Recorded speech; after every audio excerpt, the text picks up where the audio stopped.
نحمده ونصلي على رسوله الكريم اما بعد فاعوذ بالله من الشيطان الرجيم بسم الله الرحمن الرحيم وَإِن يُكَذِّبُكَ فَقَدْ كُذِّبَتْ رُسُلٌ مِّن قَبْلِكَ وَإِلَى اللَّهِ تُرْجَعُ الْأُمُورُ۔ اے پیغمبر، اگر یہ لوگ تمہیں جھٹلا رہے ہیں تو تم سے پہلے بھی پیغمبروں کو جھٹلایا گیا ہے، اور تمام تر معاملات بالآخر اللہ ہی کی طرف لوٹائے جائیں گے۔ یا ایھا الناس ان وعد اللہ حق فلا تغرنکم الحیاۃ الدنیا ولا یغرنکم باللہ الغرور۔ اے لوگو، بے شک اللہ کا وعدہ سچا ہے، لہٰذا تمہیں دنیا کی زندگی دھوکہ نہ دے پائے، اور نہ وہ بڑا دھوکہ دینے والا یعنی شیطان اللہ کے معاملے میں تمہیں کوئی دھوکہ دے پائے۔ ان الشیطان لکم عدو فاتخذوہ عدوا انما یدعو حزبہ لیکونوا من اصحاب السعیر۔ بے شک شیطان تمہارا دشمن ہے، لہٰذا تم بھی اسے دشمن سمجھو۔ بے شک وہ اپنی جماعت کو، اپنے ماننے والوں کو جو دعوت دیتا ہے وہ اس لیے دیتا ہے تاکہ وہ لوگ دوزخ کے باسی بن جائیں۔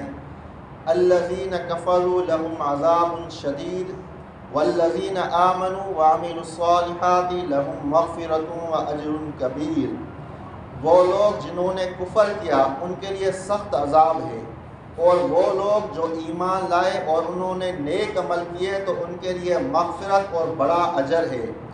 افمن زین لہ سوء عملہ فرآہ حسنا فإن اللہ یضل من یشاء ویہدی من یشاء۔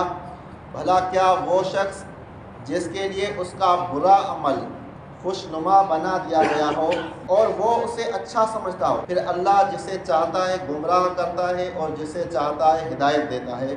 فلا تذهب نفسك علیہم حسرات، لہٰذا ان پر حسرتیں کر کے آپ کی جان نہ جاتی رہے۔ ان اللہ علیم بما یصنعون، بے شک جو کچھ وہ کرتے ہیں اللہ اسے خوب جانتا ہے۔ تو جو پچھلی آیات تھیں ان میں اللہ تعالیٰ نے اپنی توحید کو بیان کیا۔ اب حضور صلی اللہ علیہ وآلہ وسلم کو اللہ تعالیٰ تسلی دے رہے ہیں کہ جب آپ توحید کا پیغام لوگوں تک پہنچا رہے ہیں تو کئی لوگ آپ کو جھٹلا رہے ہیں، تو جب جھٹلا رہے ہیں تو آپ غمگین مت ہوں، بلکہ آپ سے پہلے جو پیغمبر تھے ان کو بھی جھٹلایا گیا تھا، اور یہی حال اب جو امت آنے والی ہے اس کا بھی ہونے والا ہے کہ جب بھی آپ دعوت دیں گے، تبلیغ کا کام کریں گے، کچھ لوگ مانیں گے کچھ نہیں مانیں گے، تو لہٰذا اب آپ کیا ہو، غمگین نہ ہو، یعنی ایک قسم کی اللہ تعالیٰ تسلی دے رہے ہیں، کیونکہ وَإِلَى اللَّهِ تُرْجَعُ الْأُمُورُ، آخر کار تمام معاملات، تمام امور اللہ ہی کی طرف لوٹائے جائیں گے۔ پھر وہ فیصلہ کرے گا کہ کون حق پر ہے، کون باطل ہے، کون سچا ہے۔ جو آپ محنت کر رہے ہیں اللہ تعالیٰ اس کا انعام تمام دنیا کو دکھا دیں گے کہ واقعی آپ نے جو محنت کی تھی اس کا حق ادا کر دیا تھا، اور جو لوگ آپ کو جھٹلا رہے تھے ان کو ان کی سزا بھی مل جائے گی، کیونکہ آخری فیصلہ کرنے والا اللہ ہے۔ لوگوں کی باتوں پر دھیان مت دو۔ یا ایھا الناس ان وعد اللہ حق، لوگوں اللہ کا جو وعدہ ہے وہ سچا ہے، یعنی قیامت ہو کر رہے گی۔ فلا تغرنکم الحیاۃ الدنیا، لہٰذا تمہیں جو دنیا کی زندگی ہے وہ دھوکہ نہ دے پائے۔ ایسا نہ ہو کہ اس کی ہی آسائشوں میں اور عیش و عشرت میں لگ جاؤ اور حقیقی جو آخرت کی آسائشیں ہیں، عیش و عشرت ہے، اس سے غافل نہ ہو جانا۔ ولا یغرنکم باللہ الغرور، اور اللہ کے معاملے میں تمہیں جو بڑا دھوکے باز ہے یعنی شیطان، وہ بھی دھوکہ نہ دے پائے۔ یعنی شیطان کیا چاہتا ہے؟ شیطان چاہتا ہے کہ انسان برے اعمال کرے، برے اعمال کرے گا تو اللہ سے دور ہو جائے گا۔ ان الشیطان لکم عدو فاتخذوہ عدوا، بے شک شیطان تمہارا دشمن ہے، تم بھی اسے دشمن سمجھو۔ انما یدعو حزبہ لیکونوا من اصحاب السعیر، وہ اپنے گروہ کو جو بلاتا ہے اس لیے تاکہ وہ دوزخی بن جائیں، دوزخ کے باسی بن جائیں۔ یعنی شیطان ہمارا دشمن ہے لیکن ہم بھی اس کو دشمن سمجھیں۔ دشمن سمجھنے سے کیا مراد ہے؟ یعنی جو برے کام جن کی طرف وہ بلاتا ہے، بے حیائی کی طرف، برائی کی طرف، کفر کی طرف، شرک کی طرف، تو ہم اس کی باتوں میں نہ آئیں، بلکہ کیا کریں؟ اللہ پر مضبوط ایمان رکھیں، رسول اللہ پر مکمل بھروسہ اور یقین رکھیں اور ان کی سنتوں اور طریقے پر چلیں۔ الذین کفروا لہم عذاب شدید، جن لوگوں نے کفر کیا ان کے لیے سخت عذاب ہے۔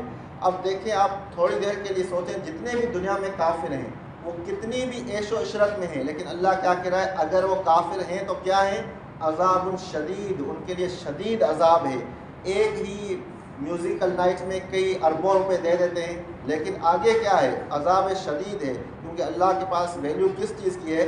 والذین آمنوا وعملوا الصالحات لہم مغفرۃ واجر کبیر، وہ لوگ جو ایمان لائے اور انہوں نے نیک عمل کیے تو ان کے لیے مغفرت اور بڑا اجر ہے۔ یعنی جو ایمان بھی لائے اور نیک عمل بھی کیے، تو شیطان کیا وار کرتا ہے؟ پہلے تو کافروں کو کہتا ہے چھوڑ دو، کس نے آخرت دیکھی ہے، دنیا میں مزے کر لو، تو یعنی ان کو یہاں سے گمراہ کرتا ہے۔ پھر جو مسلمان ہوتے ہیں ایمان لاتے ہیں ان کو کہتا ہے عمل کرنے کی کیا ضرورت ہے، اللہ غفور رحیم ہے، سب کو معاف کر سکتا ہے۔ تو یہ تو اللہ کی مرضی ہے، جس کو چاہے معاف کر دے، لیکن اللہ نے قانون یہاں پر کیا بتایا ہے؟ والذین آمنوا وعملوا الصالحات، جو ایمان لائے اور نیک عمل کیے۔ اور دیکھو ہم نے کلمہ کس پر پڑھا ہے؟ حضور صلی اللہ علیہ وسلم پر، اور ہمارے لیے نمونہ کس کی زندگی ہے؟ حضور صلی اللہ علیہ وسلم کی زندگی نمونہ ہے۔ تو ہم دیکھیں کہ حضور صلی اللہ علیہ وسلم نے نیک عمل کیے تھے یا نہیں کیے تھے؟ اگر انہوں نے نیک عمل کیے تو پھر ہمیں بھی نیک عمل کرنے چاہیے، اور پھر اللہ سے رحمت کی اور بخشش کی امید رکھنی ہے۔ تو جو نیک عمل کریں ان کے لیے کیا ہے؟ مغفرت اور بڑا اجر ہے۔ یہ بھی اللہ کی رحمت ہے کہ اللہ بڑا اجر دے رہا ہے، یعنی ہمیشہ کے لیے جنت ملے گی۔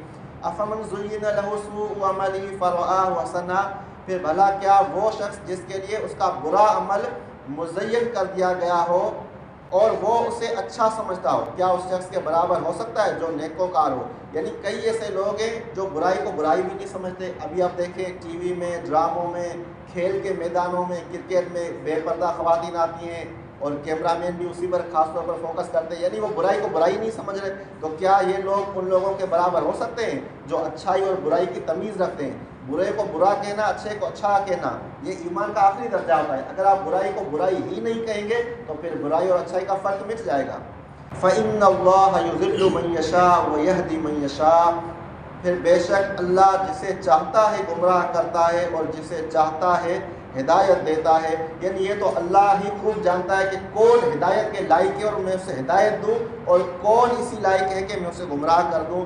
فلا تذهب نفسك عليهم حسرات، لہٰذا آپ ان پر حسرتیں کر کر کے اپنی جان مت گنوا دیں۔ یعنی ایسا نہ ہو کہ آپ افسوس کریں کہ یہ لوگ کیوں نہیں ایمان لے آ رہے، تو انہی پر حسرت اور افسوس کر کر کے آپ اپنے آپ کو غم میں مبتلا کر دیں۔ تو آپ ایسا نہ کریں، کیوں؟ کیونکہ ہدایت دینا اور گمراہ کرنا یہ اللہ کے ہاتھ میں، آپ کا کام تھا پیغام پہنچانا، اس کے علاوہ آپ کا کام نہیں ہے، کیونکہ ہر چیز کی حد ہوتی ہے۔ تو کوشش کی بھی حد ہے اور اس کے بعد پریشان ہونے کی بھی حد ہے، ایسا نہ ہو کہ آپ ان کے پیچھے اپنی جان ہی گنوا دیں۔ ان اللہ علیم بما یصنعون، بے شک جو کچھ وہ کرتے ہیں اللہ اسے خوب جانتا ہے۔ یعنی آپ کا ایک کام ہے وہ کرنا ہے، اس کے بعد سارے معاملات اللہ کے پاس جائیں گے، اللہ خوب جانتا ہے۔